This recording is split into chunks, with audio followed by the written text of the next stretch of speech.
A new study shows people with gum disease are more likely to experience complications from COVID-19.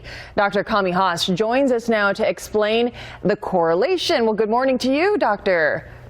Good morning to you. How are you? Very well. How are you? Very well, thanks. All right. Well, let's get to gum disease because first of all, I want to ask you this. Is it possible to have gum disease and not know that you do?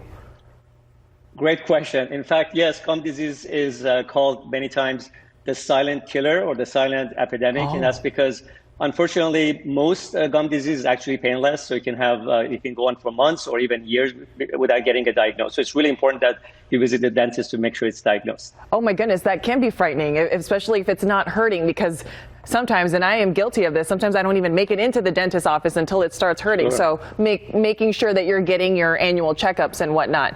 Exactly. Can we talk about some of the symptoms, though, if you do sense something? Yes, of course. So although it's usually not painful, you can have some soreness if the gums are swollen. That's a major sign of swelling or redness of the gums. One of the major signs is the fact that if you're brushing and flossing and your gums are bleeding, that's a really, really important sign, because healthy gums should never, ever bleed when you're doing normal oral care. You can have bad breath, you can have pain or discomfort, like I mentioned.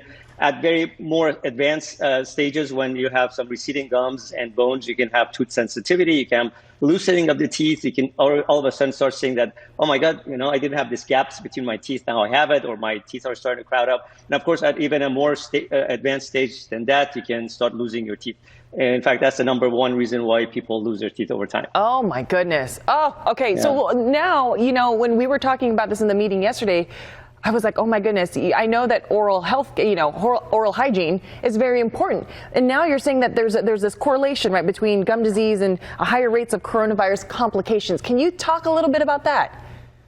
Absolutely. I'll be very happy to do that. So we've known for a long time that oral health impacts all of our overall health, including lung health. As you can imagine, our mouth is, the surfaces of it is contiguous with those of the trachea and the lower airway. So we've known that for a long time. And then the last several months, we've had several studies, including this latest one that you mentioned, that now shows, the latest one shows that people with gum disease have a 9 times higher risk of dying from COVID-19 complications. Oh, that's not goodness. 9%, that's 9 times, 900%. And so they also have higher risk of, getting admitted to intensive care and needing a ventilator, which, by the way, most people, unfortunately, in the United States with ventilators have passed away. So for all of those reasons, we've always known oral health impacts every part of our body, from health of pregnancy, cardiovascular disease, lung health.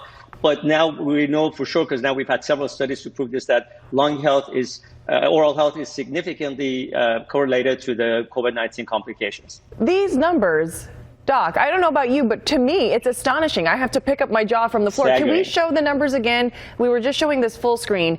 You said 3.5 times more likely to end up in the ICU, 4.5 times more likely to need a ventilator, and then almost 9 times more likely to die. That's huge. I mean, that's huge. And the solution is so easy, but unfortunately, which I can discuss, but the problem is because we've always, as a culture, as a profession, we've separated dentistry and medicine. So we think, well, what's the big deal? I get gut disease, my mouth is bleeding, I just spit it out, or I get a cavity, it's just a tooth filling. But oral health impacts everything. And so my message to your audience is to make sure that they take care of the mouth. It's fairly easy. Go to the dentist. Don't wait it out. Right now there's a pandemic. The studies show that the surveys that 20% of the adults, unfortunately, trying to wait this out.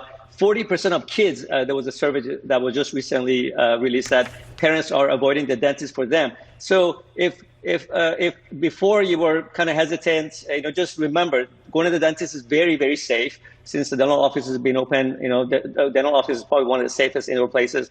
We know it impacts your dental health. We know cavities don't stop and gum disease don't stop, and infections get bigger, or orthodontic problems continue to get worse. But now this is just one more reason.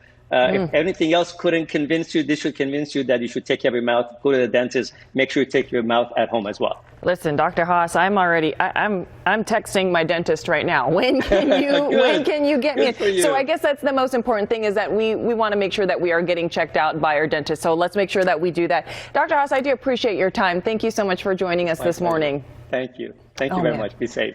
Such important information there.